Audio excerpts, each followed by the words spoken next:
Ball set in the middle of the field. Hales at the quarterback. He's got Blackman set behind him. He'll fake it to him this time. Hales to the air. Has a man wide open across the middle. He is gone to Corey Dillard. Did it again. 2 weeks in a row and another big touchdown for numero 5. Touchdown Central Arkansas. Just that quickly. Wow. All right, welcome in. Here at Pizza Ranch in Conway, Justin Acri, Nathan Brown, and a host of Bear fans. And, man, it's a lot more fun after a win. There's no doubt. Bears bounced back with a huge win the other night against Houston Baptist, 66-35. And this just in, they did it with not a first string, not a second string, a third string quarterback who played like a defending national champion. Luke Hales, obviously, coach, the moment was not too big for him, and that was his first pass as a college quarterback, and it went for a 65-yard touchdown. Well, you couldn't script it better. I mean, to be honest, you don't ever expect that to happen, but that's what he prepared for. He was prepared to to execute what we called, and one thing he did throughout the week was he proved that he could run our offense and have poise and do it, and that was great for Coach Collins because now he's not handcuffed calling plays, and he read the safety. Safety came down to fill the box. He pulled it out of Carlos's hands, and Jakari ran a great route. And it's like Luke said after the game. What I love about the kid, he's a very humble kid, and he said, "Look, I threw the ball 10 yards, and Jakari did the rest." And that's the great thing when you've got great players around your quarterback is, just be smart, get the ball in their hands, and let them make plays. Well, we are not going to have a long enough show to go through all the highlights tonight, and I will tell you the scoring summary took about 45 minutes after the game, and those are always fun, Coach. But he didn't stop there, of course, and it's not just about Luke. Obviously, the offensive line is continuing to gel. The running game is going. We're going to talk to Kierre Crossley tonight. The defense, Robert Rochell's here representing. We've got 2 defensive scores to talk about. I mean, it's just a fun night, and we also had a huge crowd of over 10,000. It was family night. It was band night. It was a great, great evening. Well, it all starts for our players when we walk out on that Bear Walk and the tailgate area was full, and it was a beautiful night for football, and then the stand, just an unbelievable crowd. The stands were full on both sides. Students were engaged. I thought our home side of the stadium was really engaged throughout the game. So, our players feed off that. I mean, that's huge for our program and our student athletes when they work so hard, week in and week out, and then to come back, especially when you hadn't been home a lot. Really the second game we've been home, and it's the 1st of October.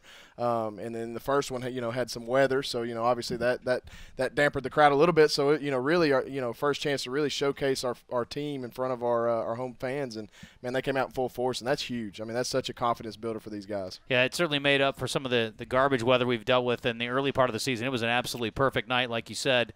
I don't want to focus too much on Luke, who, by the way, was named not only the Southland Conference Offensive Player of the Week, he also was named the National Player of the Week on offense. So. Pretty heady stuff for a guy making his first collegiate start, and a lot of guys around him again, made plays. But the final numbers, I mean, just over 300 yards passing, 304, 16 of 27, 5 touchdowns, had a rushing touchdown, which came on his first run, I should point out. That's got to be the first time in history. A guy's first pass went for a touchdown, and his first run went for a touchdown as a starting quarterback. But I digress.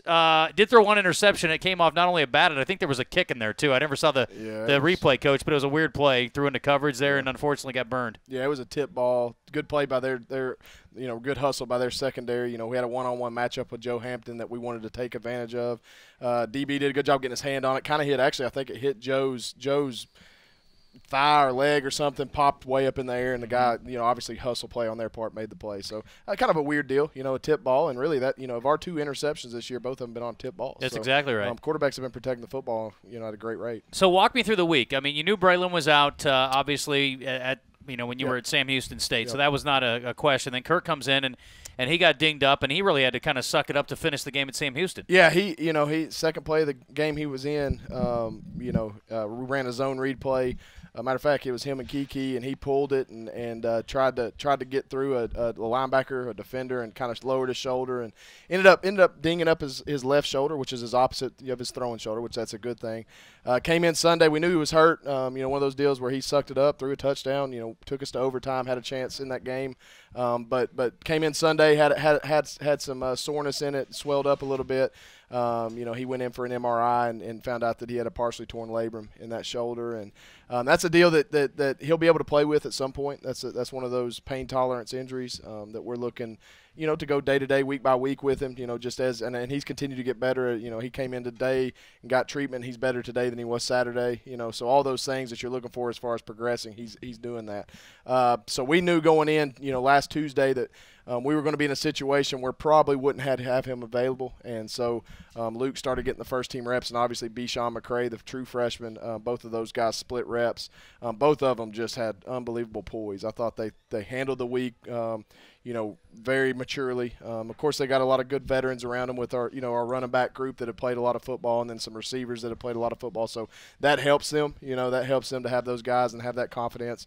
But they both had a great week of practice, and we went about it, and we knew what Luke does well, and we know what Bishawn does well, and that's how we kind of tried to cater the game plan. So, yeah, I mean, it sounded like, and I know RJ had a chance to visit with you during the week, you were kind of going back and forth because you were so pleased with what you saw from both guys. What was the plan going in? Did you expect to sort of package it up and use them both? Yeah, I think our initial thought was to get Bishawn in a lot earlier. I mean, our initial thought was to get him in because of his dynamic and what he brings. His, the tool that he adds to the tool belt is something we haven't had here. He's a legitimate dual threat quarterback, and I don't want people to get it twisted. When he goes in, he's not a runner. That's not what he does.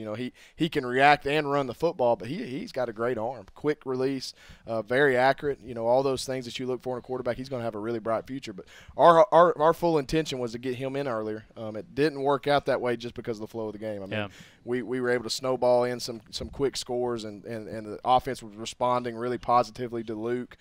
He was, just the kind of the engaging part of the game was flowing in our way. So it didn't work out where we were able to get Bishawn in the first half, but obviously he made the most. I think his first carry he ran for like 25 yards. So I mean, just a great night for those two young guys, and they're going to continue to grow. And you'll see both of them play this week. Both of them will be in the game, and at some point. And it's really not a package deal when we put Bishawn in. He's in there to run our offense. So it'll be fun to watch those guys continue to progress. I know obviously Luke's been in the program for an additional year. Bishawn's still relatively new to the program. Did you have to tailor anything at all, or they have a pretty good grasp of everything? Well, I think Luke has a full grasp of the offense. Being in it for a year, and then obviously going through the spring that Bishawn didn't have to be under Coach Collins and what he's trying to accomplish. Luke's a very level-headed kid. Has been tutored well, obviously coming from Greenwood High School and Coach Jones in that program. Just a very knowledgeable kid. He's kind of a coach on the field, very similar to Braylon. I mean, very even-keeled, understands what we're trying to do. Bishawn, obviously, he's been here for 2.5, 3 months. So some of the signals were a little more difficult for him. Some little things like that, but that's something that he's a smart kid, a good football player, and both of them are going to have a bright future, and look for him to continue to have good things this season. All right, lots of highlights to get to. Damon, if you want to play any into the breaks as well as out of the breaks, I think we still probably wouldn't get through them all, but there's a lot to get to, including a couple of scores on defense, which is always fun to get. 66 points on the board, and hopefully the Bears can keep it rolling this week as they travel to Nacogdoches to take on Stephen F. Austin. So we'll get back to the win over Houston Baptist as we continue on here. It's the Nathan Brown Show at Pizza Ranch in Conway. Stay with us. As it is split backs, and now he shifts Crossley behind him. He's got Battle set in front of him to his left. Fakes the handoff, and Hales will stroll into the end zone. Touchdown, Central Arkansas. And then they hit him in the end zone, and a flag came out. Zappi hands it off up the middle. Oh, my goodness, the ball is out. The ball is out. It's loose on the ground. The Bears have picked it up. Touchdown, Central Arkansas. Touchdown, Reggie O'Dean. Oh, my goodness, a violent collision. All right, welcome back. And Juan Jackson responsible for that, I'm told. I didn't see it. It was such a violent hit. I mean, that was the most – actually, there were a couple that were pretty nasty slobber knockers that happened during the game, and luckily no flags came out. But that was a heck of a lick, Coach, and it worked to perfection. Well, and I'll tell you, their running back was a very physical style runner. It came into the game averaging right under 8 yards a carry. Yeah, both of them. Yeah, and for our defense to hold them under, I think, right under 70 yards or right at 70 yards rushing, made them very one-dimensional. And that's how you win games. When you hold a team to around 70 yards and we rush for 250-plus, that's a pedigree for success. So big hit by Juan. Anytime you score on defense, that's a big-time momentum boost and can really get a team going. And I thought that's what got our second half going. Yeah, I was going to ask you, too. I mean, we're going to talk to Robert Rochell here in just a second and talk about that defense. But, I have to think that you guys not necessarily relax, but definitely breathe a little bit of a sigh of relief because with a quarterback who hasn't played, although you're confident in him, And coming off a loss, you just never know what you're going to get until you get in there. Boy, to score, on your first possession, especially in a couple of plays like that, it had to be awfully nice to see for everybody. Well, it's huge, and then to keep the confidence and not get frustrated because they had scored a play or two before or the series before when they Chris Terrell took it down their sideline and got called back for the incompletion. That could be a really deflating moment. Oh man, you could get frustrated with the refs or the situation, but our defense kept playing, held them, and then the next series we pinned them deep and Juan makes the big hit, and then a great play by Reggio getting in the end zone. All right, well, let's bring him in because I know he's really eager to talk to us tonight. Robert Rochell, his first appearance on the show, redshirt sophomore out of Shreveport, Louisiana. Congratulations on the win, first of all. Thank you. So what's tougher, getting ready for a game or coming on the show? Were you more nervous about this or a game day? Definitely more nervous about these. Okay. You're off to a good start. That's awesome. So tell me about the game the other day. Obviously, you guys coming off a loss, trying to right the ship, get back on track. Tell me about the week of preparation, coming out of this Sam Houston game. The week was a really good week. We was trying to get back fundamentally, be more locked in because we'll get off schedule a little bit every now and then. So we're trying to be more locked in and focus on what we have to do at the end of the week and to come out with a win. Zappe was not necessarily the runner that Sam Houston's quarterback was, but I think he's averaging about 40 yards of positive rush yards. A lot of that's negated by sacks, but another guy that kind of a dual threat. You see a lot of those guys in the league. How'd you prepare for him specifically? And it was nice probably knowing who the quarterback was going to be going in. Well, from my position, me just staying latched on my receiver whenever the quarterback do the little scrambling drill because, receivers are taught when the quarterback rolls out, always come back to the ball. So me just staying with my man and letting the D-line chase him down and get a sack. I feel like I did my part on holding him and letting him get a sack. Well, and the D-line's done such a great job with that. I think right at 100 tackles for loss last year and ton of sacks. And the sacks have not been coming quite as easily this year. Obviously, quarterbacks are trying to get it out quickly. The book's on you guys that they're going to come after the quarterback. Had a little more success this weekend. Boy, it's great to see a guy throwing on the run and giving you guys a chance in the back end. Definitely, because we have such a good D-line, so people know that they're coming, so they just teach their the offensive line to just shoot back. So the quarterback is able to get the quick throws and pick the defense apart a little bit better, but we try to focus on the little things first. So as far as your experience goes, got to play a lot last year, obviously. This year, one of the guys are really leaning on. A lot of pressure for you guys. I mean, you guys have had the target on you. We've talked a lot about it on the show so far this year. You like that? You like being the team that everybody's looking to try to get a piece of? Yes, definitely. It always gives you make you think what I'm going to do next or how would I have to react under pressure or what you would never know what to expect. I'm assuming you figured out by now you guys can't take anybody lightly. It was interesting. I was telling Coach on the postgame, there were 2 teams in the top 15 last week that lost to unranked teams. I mean, so it does happen all the time, and you never know what's going to happen. The Southland's been crazy so far. How do you stay focused regardless of the opponent and how much success they've had? Because of Coach Thurman. He tells us every week you can lose on any given day. It doesn't matter what you do the week before or the play before. You always got to play the next play, the next down, the next week. So every Saturday is a Saturday to get better. I know that the defense is similar, so I've been told. As far as Coach Thurman versus Coach Stewart, what are some things that have been different for you? And what do you notice? I mean, personality-wise, pretty different? No, they're really the same person. Really? They're really the same person. Okay. How about the way they handle the defense? Pretty similar? I mean, does it feel the same? Yeah, it's very similar. Terminology, all that? Yeah. It's very similar, very the same thing. We just got a little bit more different type of packages in and different signals and calls. That's about the only difference. Yeah, okay. Yeah, Coach Stewart and Coach Thurman, you put them in a lineup, I can't pick them apart. I mean, they are so exactly the same. So what about this week? Stephen F. Austin, last year, again, you're talking about a situation. You come into the game, you're 6th in the country. They're unranked. Things were going a little rough for them at that point, and they come in and give you guys quite a scare. Now you're going to their place, and I'm sure they're looking to try to close the deal. What do you remember about last year, and what do you feel like the challenge is for this week? Last year, it was tough. It was one of our toughest games last year because we did take them lightly. We underestimated them, and like I said before, a Saturday is another Saturday to get better and perform differently. So definitely with us being top team in the conference is always a target on our back. So we're gonna get everybody best game. So I expect them to play the same as Houston Baptist did this past week. Now, are you assigned a receiver? I mean, is there somebody you're going to follow around, or you just stay on your side, or how does that work? We just got a nice rotation going. Me and other two corners. Okay. So we just rotated, no designated side. Do you get in Coach Thurman's office and go, hey, if they got a stud like this week, Pace is a heck of a receiver. Do you go in there and go, he's mine this week, or are you guys trying to get in there and ask for that? No, I feel like I can do that, but I never have did it before. So okay. maybe later on, maybe later in your career, you can go in and demand that. Well, good luck this week. It's going to be a heck of a challenge. It's always a tough place to go down and play, but wish you lots of luck, continued success.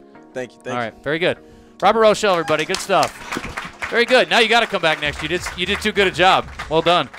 All right, we're going to talk to Kiki coming up. Kierre Crossley is here. And I didn't discover this last year when we had him on, but he's got a stat on his list from high school that is ridiculous. So talked a little bit about that, and he went off the other night, part of a big offensive output, as Coach was mentioning. So we'll do all that coming up. Stay with us.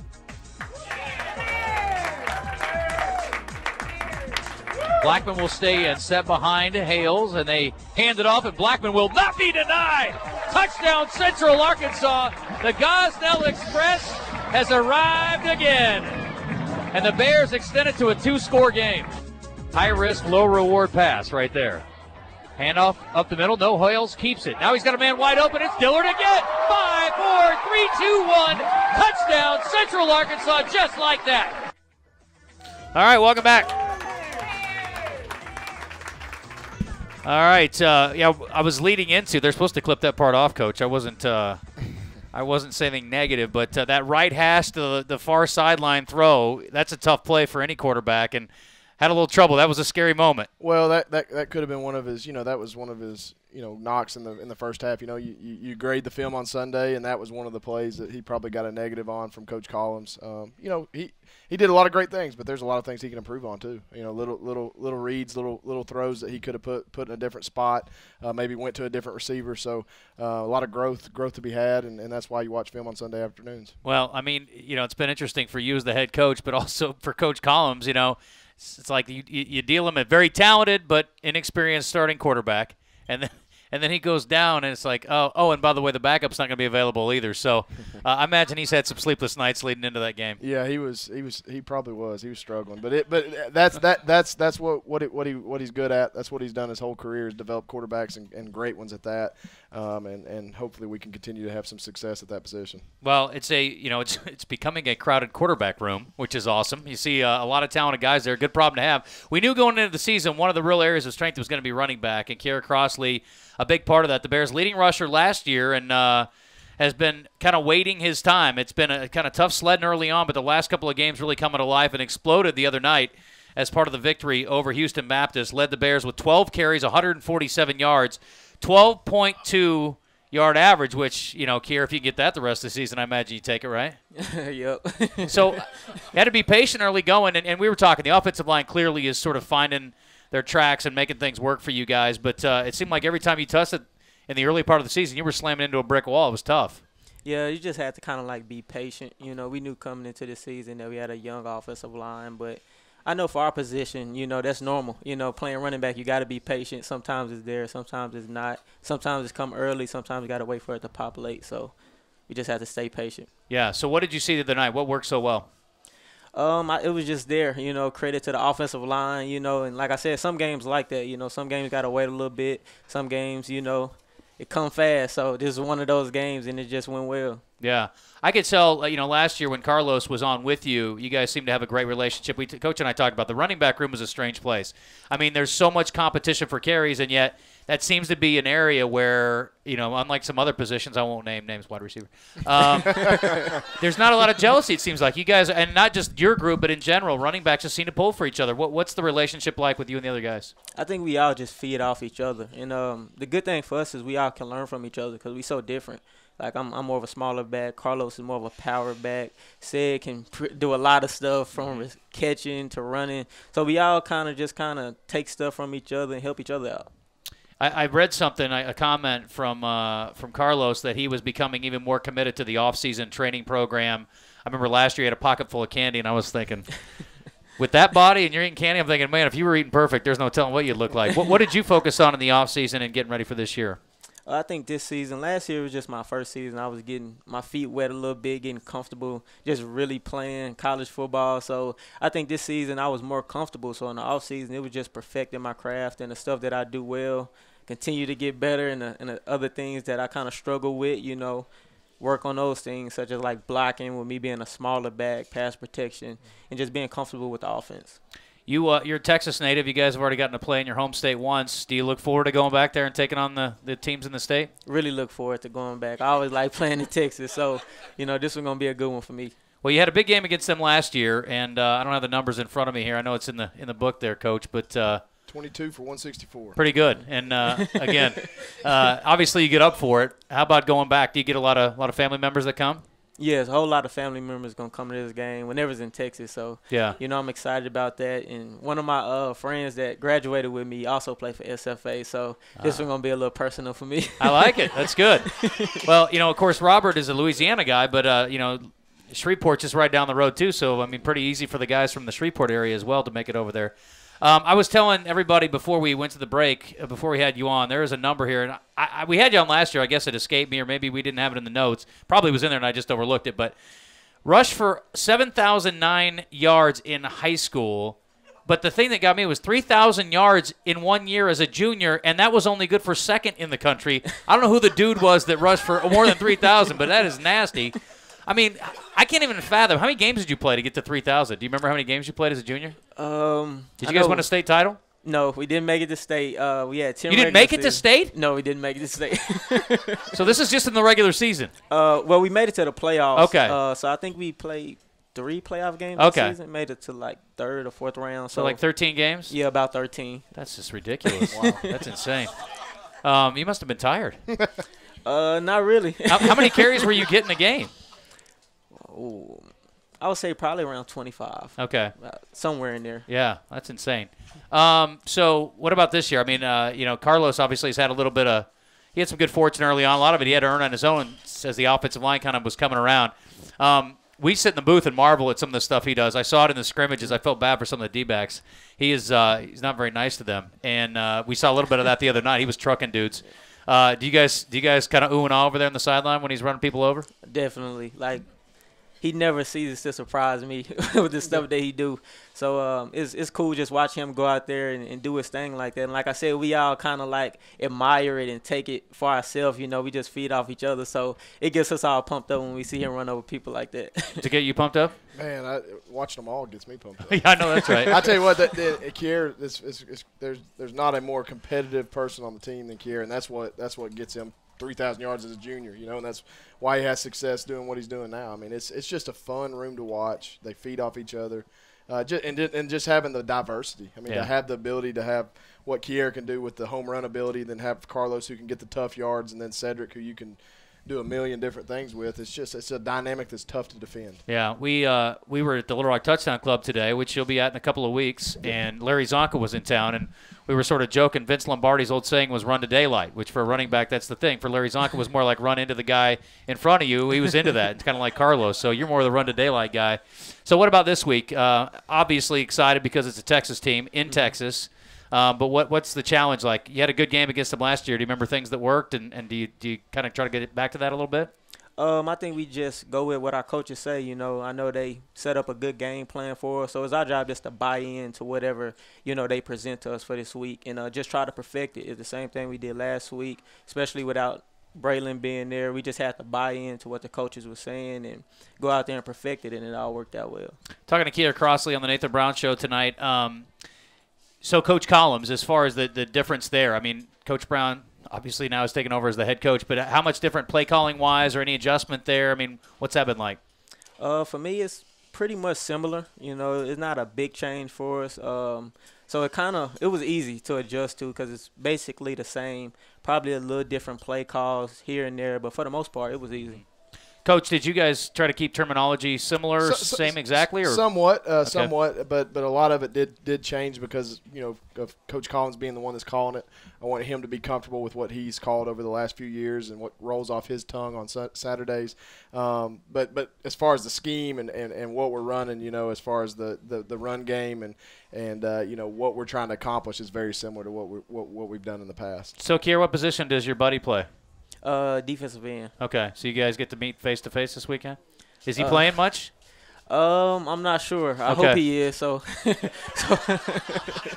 he's gonna go chop that leg off when he comes. So. Well, good luck this weekend, man. Thanks for coming on. All right, thank you. All right, Kierre Crossley, good stuff. Coach, let's talk about the offensive line. What are you seeing up front that's working well here the last couple of weeks? And even the loss running game was really coming around. Saw the signs, and boy, really took off this week. They're doing such a great job, and I've told people that this is a talented group, and they're showing it. I mean, lacked experience to begin the season. You know, we're game 5 now, and what you've seen the last 2 weeks is 240 plus yards, 250 plus yards in the run game. A lot of that has to do with great running backs and tailbacks, but they're gelling together. I mean, when you've got an offensive line, you've got to get 5 guys to play as one, and that's hard to do. And especially with guys that haven't played together, when the bullets are flying on Saturdays, and when you've got big defensive linemen and fast linebackers playing in front of you. So I've seen such growth from the Tulsa game to the game we played Saturday against Houston Baptist, and it's our job to continue to push those guys and get better each and every week, because that's what it's going to take from here on out. We challenged our with the injuries that happened at quarterback last week. I know just talking to Kierre in the running back room, we went in there and challenged those guys. We said, you guys, you are a strength of our team. We've got to ride you on. That's the way it's going to be for the rest of the year. And great teams lean on where they're great at, and we're great at the running back position. But we also went in and challenged that offensive line, and I thought they really came to the call and had a great game. Yeah, 254 on the ground, 304 pass, and obviously a great mix. I know you're not big on self-congratulations, but you guys are becoming a hard guard. I mean, 2 weeks ago, Jack Short catches not only his first touchdown, his first pass, and then Nix this week gets a touchdown catch, his first catch of the season. Yep. So, I mean, you guys are really becoming and we know about the big threat opportunities there with Myers, who got a couple of touchdowns. We'll play his highlights coming up. Dillard with 2 TDs again. He's obviously a great home run threat.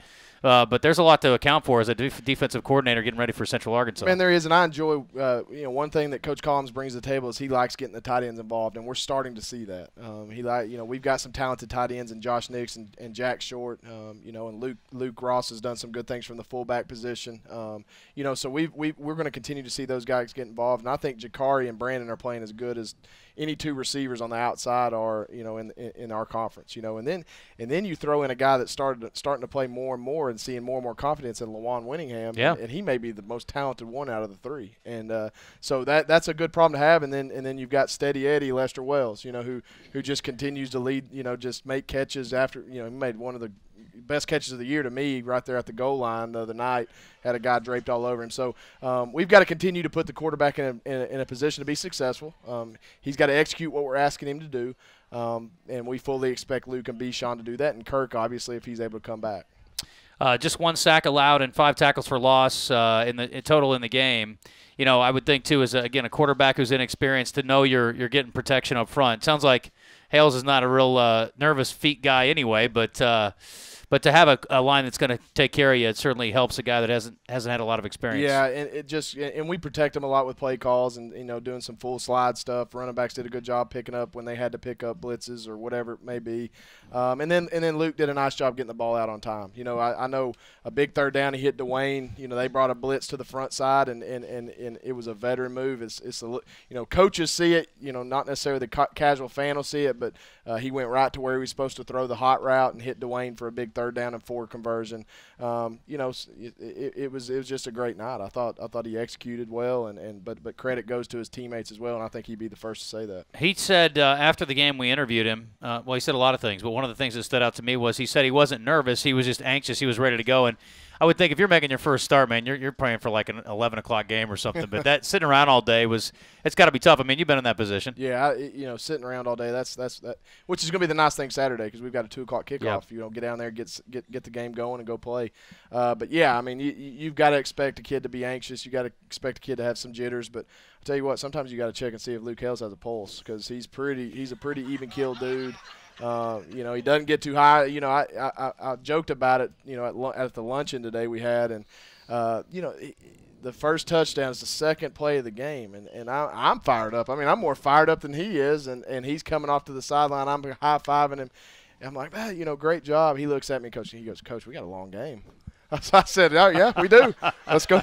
So let's go out and do it again. So it just and that just kind of shows the maturity of the kid. That shows where, kind of the way he was raised in a really good program, and just a testament to him being the moment not being too big for him. There is something about, and we talked about it on the broadcast a little bit, and there are a lot of winning programs, especially in this state. I mean, you got a lot of players who have come from winning programs, won state titles. I mean, Bichon won a state title, I know, down in Florida. But there is something about the Greenwood kids. I mean, we've talked to a few of them over the years on the air, and there is some a quiet confidence, some a little louder confidence, but, I mean, they definitely are used to it, and it doesn't seem like any moment's too big. Well, you can tell players that come from winning programs. And I'll tell you, people talk a lot about the success we've had at the quarterback position, and I credit going straight back to recruiting. We've always had a vision on what we're looking for at quarterback. You don't necessarily always have to go find the most talented arm or the most talented physically type kid, but you go find someone that fits your system and what you're trying to accomplish. You go, sit down with them in several spots. You go talk to coaches, talk to counselors, talk to his parents. You see what kind of kid they are, because at the end of the day, playing quarterback is as much off the field, being a leader, within the game, all those things, that it is the physical side of it. And I thought Luke did a good job of that Saturday. Steve Sullivan, he kind of started the charge, but we called Coach Brown the quarterback whisperer, and obviously the rest of the offensive staff deserves a lot of credit. But it is amazing, and I know fans shouldn't for sure take it for granted. What happens at Central Arkansas is not normal. The way that quarterbacks are always prepared, and it doesn't matter if it's the first guy, second guy, third guy, fourth guy, or if you have to throw a running back in there, I have confidence that they'd probably throw for a couple hundred yards. It's amazing. You guys do a phenomenal job, so a lot of credit to the offensive staff and to the players who have done the work to get ready for it. So take a break. Here's a Brandon Myers highlight. A couple of them. We'll do one into the break and one back out. Stay with us. Bears would love to put a few more points on the board. Double move down the sideline. Has a man, it's Brandon Myers. 40-30, 20-15, 10. Touchdown, Central Arkansas, Brandon Myers. And you saw that one set up from the get-go. A little double move for 84. Play action. Out to Myers. Defender slip. He pushes him down to the 15, 10, 5. Touchdown, Central Arkansas. The defender slipped, got back up, and then Myers pushed him down again and rushed into the end zone. Wow. All right, welcome back. Oh, first feedback of the night. All right, welcome back to Pizza Ranch in Conway. Justin Acri, Nathan Brown, and Brandon Myers. I mean, he did that dude dirty. It was quite a play. Well, that's one of the strengths Brandon has, is he's a physical receiver. I mean, he's a guy that was God blessed physically. I mean, he's a strong kid. But I'll tell you what people don't realize, how fast he is. I mean, he goes off and leaves defensive backs when he gets in the open field. But man, just a great group of guys. I mean, these two guys we had here are both sophomores. Brandon Myers is a sophomore. It's just a really bright future ahead of us at UCA. Yeah, the D-back, for those who didn't see the play, had slipped, got back up, and then Brandon's like, no, you just stay there, and pushed him back down and then ran in the end zone. It's pretty awesome. So let's flip over, talk a little defense there, Coach. Held Houston Baptist to 2.3 yards per rush. And people, I mean, look, this is a program that it's in its fledgling stage. It's only been 5 or 6 years since they've even been playing. And you got to give Vic Shealy a lot of credit. I mean, not a lot of guys would take that position. It is a tough deal, but they have gotten exponentially better. Offensively, they have been effective. I mean, they put up, good 30-plus against McNeese. We talked about it last week. I mean, 27 on SMU. That's a good offense. Defensively, they're still trying to find their rhythm, but holding that offense down the way you did with those two quality backs they had, I thought was very impressive. Well, we talked on Sunday leading into the game, the week leading up to the game. We talked as a team how good this offense was. I mean, if you look at the statistics, and usually statistics don't lie, they're at the top third of the conference in points per game, yards, all the statistical categories on offense. So our defense knew it was going to be a challenge. We knew on offense we were going to have to score some points, but we also knew how good a running attack that their two tailbacks had been, and their quarterback had that effective ability. So week in and week out, our first goal on defense is to stop the run. And we did that on Saturday. Now, we gave up a few big plays. We missed some tackles in the open field that we've got to shore up, and I know our defenders would say the same thing. But we also scored 2 touchdowns on defense. And then you hold a team to under 3 yards a carry. Usually you're going to win a lot of football games doing that. Yeah, Juan Jackson, another big game, had a forced fumble, 13 tackles, got 49 on the season, and 4 forced fumbles, which is obscene. Reggie O'Dean, we talked about, the scoop and score, 7 sacks, a couple tackles for loss. The fumble recovery, the touchdown, so big game for him. This is the second year in a row where their quarterback has, I mean, again, you're talking about 54 passes. He only threw for 346. Yeah. But he's had career days. I mean, again, it's a short career when you look, or he's had, I guess, program games that have stood the test of time of 6 years. But what is it that they do that is effective? I mean, they've got an offensive coordinator who's got a great background, obviously. Yeah, their offensive coordinator is a Texas Tech guy, and they're running that system, and we know how good that system can be. But you know, and I told the kid after the game, I think he's going to have a bright future. Their quarterback, you know, he's a winner type kid. Extended plays, kept plays alive, all those things that you look for in a gritty, tough quarterback. But man, our defense held up. You know, there towards the late third, fourth quarter, we had a lot of reserves in at that time, and getting some young guys some playing time, utilizing a lot of our guys utilizing one of their 4 redshirt games. We utilized that late in the game, so had some guys out there getting their feet wet, which was fun to see and see how they would react in a college football game. But man, we did a lot of good things. There's obviously in all 3 phases, offense, defense, and special teams. There's always stuff you've got to improve on and work on. But very pleased with where we're at. Our defense is still one, if not the strength of our team, one of the strengths of our team. It's interesting. We were talking about how hard to guard you guys are becoming. 3 guys went over 100, including Kierre here, over 100 on all purpose, and Jakari Dillard was 4 yards away. So, again, when you can do that, it certainly is scary.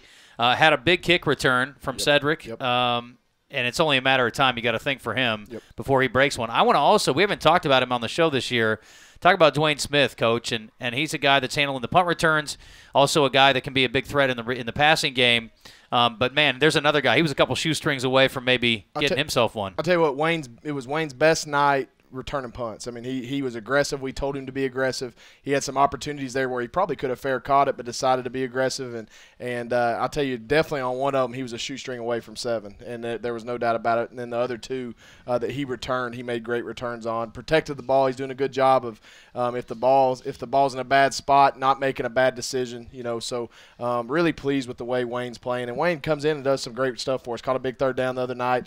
He's a big play player. He's not a big guy either. I mean, he's kind of that Jatavius Wilson, Brandon Cox type body type, and Wayne before sooner than later, before the year's over, Wayne's going to have some big games catching the football on offense. Their kick returner is one of the best in the conference, one of the best in the country. Explosive. We saw it. He got one that leaked out. Did you see anything on tape that happened there? Yeah, I think we just got lazy. I think we got a little lackadaisical. It was late in the game, and we kind of relaxed, and it was somewhat of a short kick, so it kind of got on us quick.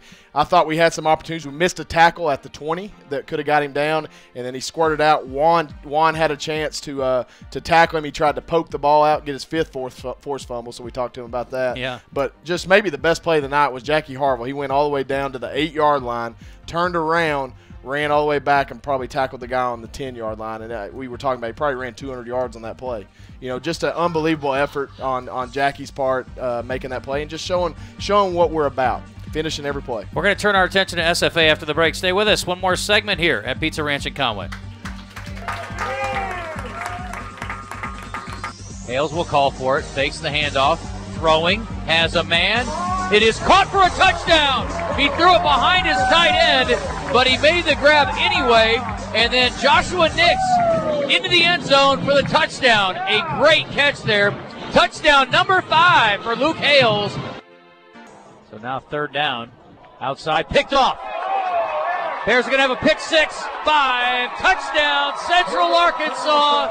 Oh my, how about that? Great read by Jalen Small, representing Jonesboro, and the Bears have broken the 60 mark. All right, welcome back. Final segment, Jalen Small, the pick 6 there, Coach, and boy, great way to cap it off, and it's got to be exciting for him. I mean, we were sort of lulled into the end of that game too, and then we had to sort of wake back up. It's like, oh, we're not quite done scoring yet here. Man, I looked over at Coach Thurman and I said, how is this the longest 8 minutes you've ever been a part of? It was just a long game for whatever reason. I guess just incompletions, whatever causes it.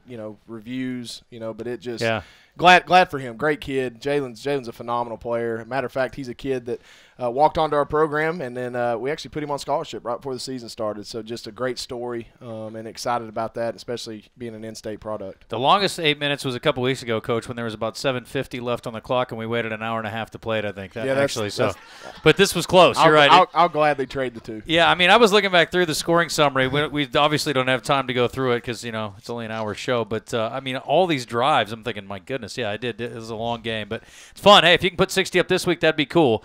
On the road at SFA, tell me about some things to sort of keep an eye out for this week. This is a team coming off a 54-21 loss against Sam Houston down in Houston. They play the Battle of Piney Woods every year on that neutral site, and obviously they're under an interim coach and a guy that is a defense-first guy, and they've got some talented guys on both sides. Yeah, I know Jeff Bird. I've known him for a long time. Just a great football coach. He was at Arkansas Tech for years. Went to UT Martin.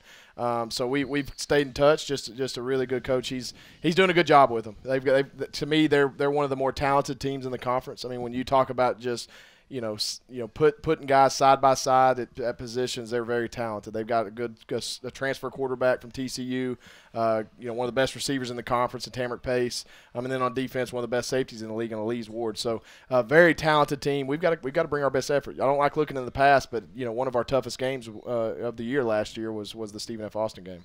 No question about that. And you, real quick, Coach, before we get in the 2-minute drill, you had mentioned I think it was to Pete Perkins, and maybe you mentioned it to us too. I think you did. But look, now they got some tape on Luke and a little bit more of an advantage as opposed to an unknown. Yeah, look, I mean, I would love for him to be the National Player of the Week every week or the Southland Conference Offensive Player of the Week every week. But teams are going to study him. They're going to scout him. They're going to see what he does well.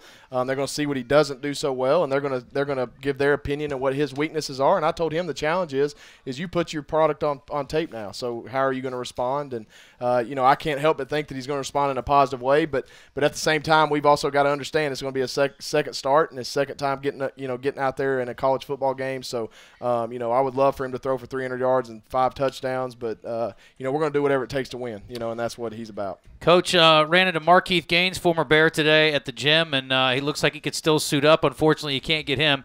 You got 3 guys playing in the NFL. You got one in Indy, one in KC, one in Miami. No, obviously not picking a player, but if you could go to one of those facilities and catch a game, where are you going? Probably Kansas City, because I would study what they're doing on offense. Okay. It's working. Yeah, they're very special on offense. They really are. But we'd watch Trey Smith, yeah, obviously, too. I would support Trey while I was there. For sure. And I've heard that George Odom is going to get extensive playing time, if not a start this week. So yeah, that's what I've heard. Keep an eye out for Indy on Sunday after the Bears take care of business on Saturday. We've got a celebrity president, Coach. What celebrity do you think would make a good president in the future? Tom Brady. Okay, that's good. But they're very close friends, so I've heard. Something that you thought was kind of silly until you actually tried it. Oh, man. It's a good question. Or anything you weren't interested in, you got talked into, then you were like, you know what, that wasn't so bad. Coaching. Who talked you into it? Probably because I couldn't do anything else. Yeah, I don't know about that. What about the worst purchase you ever made? Something you ever got home and you're like, I'm taking this back. Oh, man, there's been a million of those. Off the top of my head, I can't think of any, but there's been plenty of those. Okay. All right, well, no regrets this weekend, hopefully, Coach. Good luck this week. Game is early. They moved it up for TV, so 2 o'clock kick will come on the air at 1 o'clock on the UCA Radio Network. Hope to have everybody tune in and hope to bring a big win back from Nacogdoches this weekend. Yeah, big win, big road game. Another chance to get better and looking forward to it. Hopefully people can make the trip down to Nacogdoches. All right, go Bears. We'll be back next week here at Pizza Ranch. Good night, everybody.